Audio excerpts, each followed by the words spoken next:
Totuși n-a înțeles Pilat cât de mult tu ne iubești, te slăvim, Iisuse. Tu pe Lazar ai înviat, pe Maria ai vindecat și pe Marta ai luminat, te slăvim, Iisuse. Sfatul mamei n-ai ascultat, în Ierusalim tu ai plecat, parasimii te-au întâlnit, cât de mult ai suferit, te slăvim, Iisuse. Tu de stâlp ai fost legat, în față ai fost scuipat, de dragul nostru ai suferit, cu spini ai fost împodobit, pentru că tu ne-ai iubit, te slăvim, Iisuse. Ia-l, ia-l, răstignește-l, strigau fariseii și cărturarii. Să răstignesc pe împăratul vostru? A zis Pilat.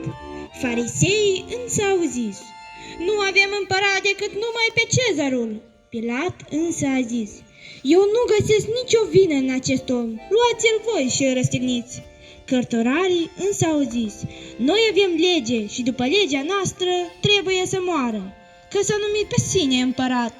Pilat însă și-a spălat mâinile în fața tuturor și a zis, nevinovați sunt de sângele acestui drept, voi veți răspunde. Atunci fariseii au zis, sângele lor asupra noastră și asupra copiilor noștri.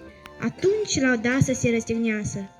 Hristos de dragul nostru a murit, ca împreună cu El, prin postul cel am parcurs, să omorâm păcatul din noi și prin înviere să putem să înviem și noi prin virtuți și faptele credinței, pentru a avea posibilitatea de a ne bucura în împărăția lui Dumnezeu cu Hristos cel înviat.